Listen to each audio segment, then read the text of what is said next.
Assalamualaikum, salam sejahtera. Bertemu lagi bersama saya IBLP di Sabah Hits Online TV. Dalam mutakhir edisi petang, kita teruskan ke tajuk utama hari ini. Bantuan khas pendidikan bantu golongan memerlukan. Ahli Parlimen Kaningau teruskan membantu rakyat di kawasan.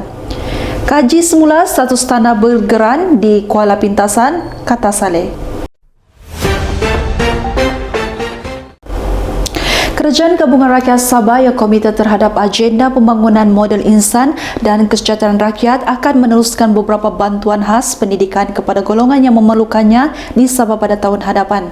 Ketua Menteri Datuk Seri Panglima Haji J. Haji Noor berkata, bantuan khas yang diperkenalkan oleh Kerajaan GRS itu bertujuan untuk memastikan setiap anak Sabah mempunyai akses dan tidak dinafikan hak untuk mendapatkan pendidikan. Tambah beliau, dalam Belanjawan Sabah tahun 2022, program bantuan sosial sekolah seperti pakaian seragam, kasut dan alat tulis akan diteruskan tahun hadapan yang melibatkan 289,204 murid dengan peruntukan sejumlah 13.9 juta. Haji berkata demikian ketika merasmikan majlis penyerahan sumbangan program ceria ke sekolah Tenaga Nasional Berhad Elektrik City Sendirian Berhad peringkat Dewan Undangan Negeri N12 Sulaman, sumbangan program sekolah angkat SESB, sumbangan kepada asnaf, 5 buah masjid dan 4 buah pusat mahat tafiz daerah Tuaran di Pusat Kebudayaan Rumpun Bajau Sama Sabah, Kampung Lok Batik hari ini. Ahli Parlimen P180 Keningau yang juga merupakan adun N39 Tambunan Datuk Seri Panglima Dr. Jepti Kitingan meneruskan aktiviti prihatin rakyat hampir setiap hari demi membela dan mensejahterakan penduduk yang memerlukan.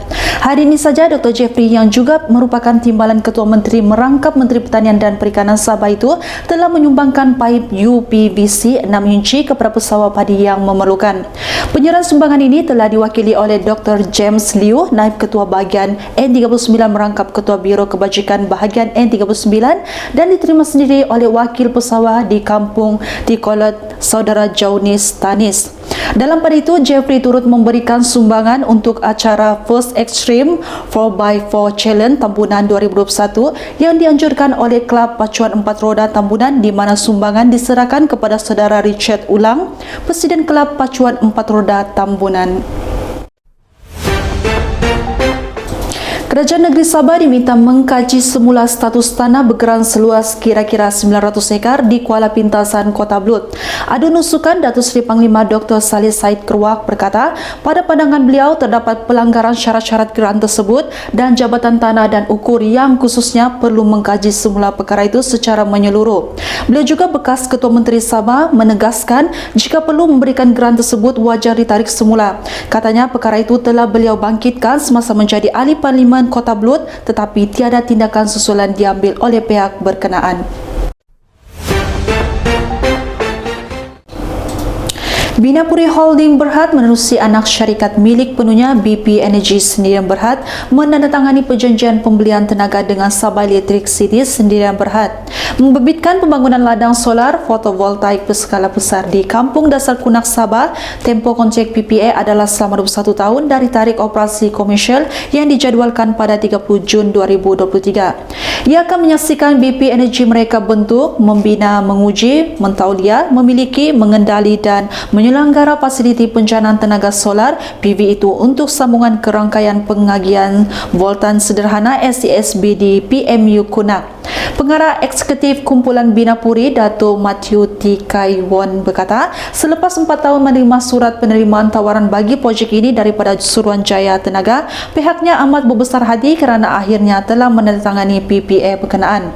Dengan pengumuman itu, mereka berharap dapat memperoleh lebih banyak projek tenaga di Malaysia, terutamanya Sabah, kerana mereka juga mempunyai kedudukan yang kukuh dalam sektor lain di sini seperti pembinaan dan pembangunan hartanah.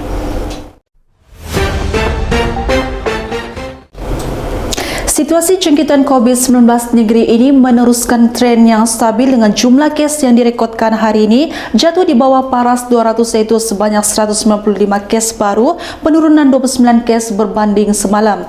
Menteri Kerajaan Tempatan dan Perumahan Datuk Seri Panglima Masidi Manjun berkata, Kota Kinabalu mencatatkan kes tertinggi dengan 34 kes, diikuti Tuaran 29 kes, Penampang 18 kes, Ranau dan Kota Belud masing-masing 16 kes, Papar 11 kes dan Kuala Penyu 10 kes. kes.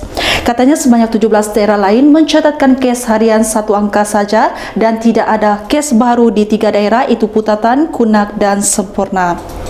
Patuhi SOP ketika berada di luar, jangan jadi penyebab kepada jangkitan kerana nila setitik rosak susu sebelanga. Saya IB, Sabah Hits Online TV.